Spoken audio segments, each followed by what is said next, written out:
This is a public hearing organized by an ad hoc committee of the House of Representatives. The hearing is focused on the process of the digital broadcast switchover and the possibility of achieving the June 2017 deadline. Present at the event is the Minister of Information, regulators, media owners and key players in the digital transition process. The lawmakers emphasized the importance of the digital switchover.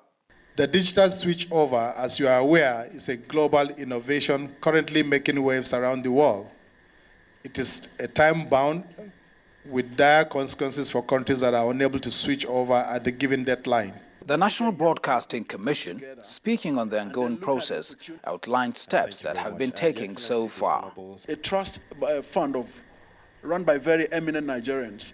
And then that money will be set aside to be able to get young people to have access for funds to be able to produce programs for Nigerian television channels. The Minister of Information and Culture, Alhaji Lai Muhammed, says there is a need to review the business model inherited from the previous administration before the set deadline. But can that deadline be achieved? Yes, we know it's very, very ambitious. But if you aim for the sky, you might at least get the ceiling. We don't want to say, oh, June 2017 is unachievable. We'll relax. But if we are able to roll out another six by May, then we know where we are. For the Chairman, Broadcasting Organization of Nigeria, BORN, and the Chairman, Channels Media Group, Mr. John Momoh, emphasis should be placed on ensuring that the interest of stakeholders and the country is put first. But again, I say that we shouldn't be looking at deadlines. I think we should just work towards making sure that we have a very good switchover. When we set a deadline, we put ourselves under pressure. The ministry is working very well with the border states to make sure that there's no confusion in terms of interference. We should just be focused and see how can we transit to digital rather than emphasize deadlines. Deadlines will put us in trouble.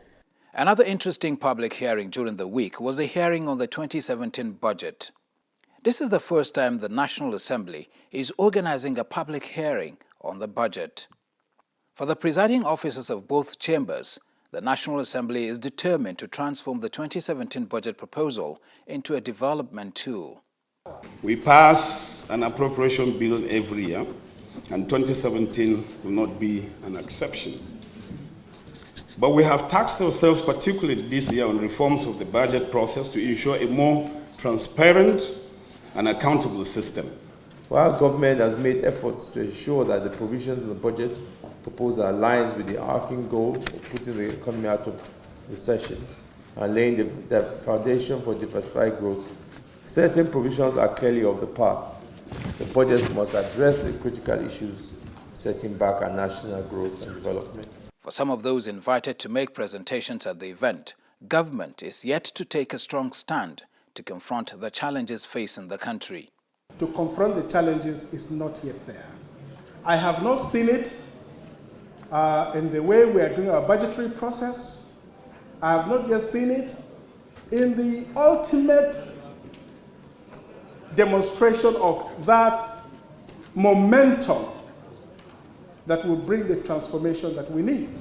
We keep on budgeting, throwing money, but not really addressing the problems from the fundamental root in an organized and coordinated manner, as other countries that we are striving to compete with do. Annual budgeting and spending money on developmental interventions in a non-coordinated manner will never solve our problem. The Minister of Budget and National Planning reacts to some of the issues raised. The concerns have been expressed are reflected in the budget. The need for us to spend our way out of recession is reflected in the budget. There is no increase in VAT, there is no increase in companies' income tax, there is no increase at all in taxes. But people who are not paying their taxes should pay, because it is unfair that some people are paying, others are not paying. So the idea is to increase revenue by broadening the tax base. The National Assembly says it intends to use the forum to collate views and opinions that will help ensure that the 2017 budget is one that meets the challenges confronting the country.